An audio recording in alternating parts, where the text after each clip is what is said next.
بھارت اور چین کے درمیان سرحدی کشیدگی بڑھ رہی ہے اور اس کا محور بھوٹان کا متنازع علاقہ اور خطہ ڈوکلام ہے۔ دونوں ملکوں کی طرف سے کھل کر بیانات داغے جا رہے ہیں، ایک دوسرے کو خبردار کیا جا رہا ہے۔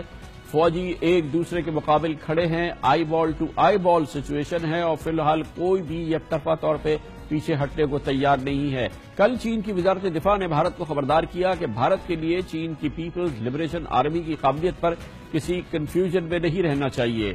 پہاڑ ہلانا آسان ہے لیکن پیپلز لبریشن آرمی کو ہلانا مشکل ہے اور اسی پوری صورتحال میں بھارت کے میڈیا میں ایک پینک کی سی سچویشن ہے۔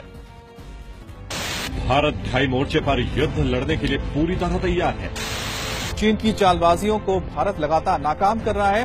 چینی سینا کو ڈوکلا میں روکنے کے بعد بھارت ڈٹا ہوا ہے۔ پیچھے ہٹو نہیں تو کھدیڑ دیے جاؤ گے۔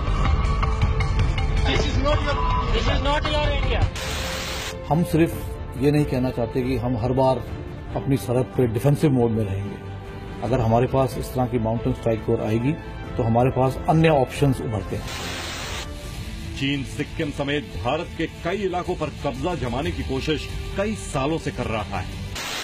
چین کو سمجھنا چاہیے کہ یہ 1962 والا بھارت نہیں ہے بلکہ یہ نیو انڈیا ہے جس کا دبدبا پوری دنیا مان رہی ہے۔ اس کشیدگی کا محور بھارت کی شمال مشرقی ریاست سکم، چین اور بھوٹان کی سرحد پر واقع ڈوکلام کا ایک علاقہ ہے۔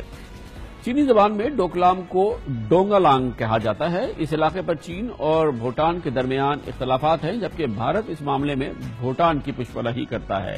تازہ کشیدگی جون میں اس وقت شروع ہوئی تھی جب بھارت نے چین کی طرف سے ڈوکلام کے علاقے میں ایک سڑک کی تعمیر پر اعتراض اٹھایا اور پھر بھوٹان کی درخواست پر اپنی فوج ڈوکلام میں داخل کر دی۔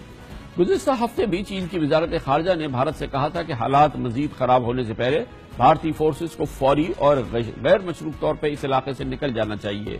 اس کا جواب بھارت کی وزیر خارجہ سشما سوراج نے کہا تھا کہ بھارت یک طرفہ طور پر ہرگز اپنے فوجی نہیں ہٹائے گا۔ اس پورے معاملے میں ٹینشن بڑھ رہی ہے اور چین کا بااثر سرکاری اخبار گلوبل ٹائمز اپنے ایک ادارتی مضمون میں لکھ رہا ہے کہ ہندو قوم پرستی بھارت کو جنگ کی طرف دھکیل رہی ہے۔ بھارت چین کو اپنا حریف اور دشمن تصور کرتا ہے۔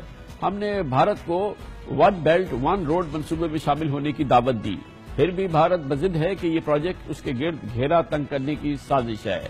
اس حوالے سے بھارت کو اب دوسرے آپشنز کے حوالے سے بھی چین کے مبصرین آگاہ کر رہے ہیں اور اس میں بڑی دلچسپ ڈیولپمنٹ ہے۔ چینی مبصر لانگ جنگ جن کا کہنا ہے کہ اگر بھوٹان کی درخواست پر آج بھارت اپنی فوج ایک متنازع علاقے میں بھیج سکتی ہے تو کل پاکستان کی درخواست پر تیسرے ملک کے فوج کشمیر میں بھی داخل ہو سکتی ہے۔ اس آپشن کو بھارت نہ بھولے کہ چینی افواج کشمیر میں داخل ہو سکتی ہیں۔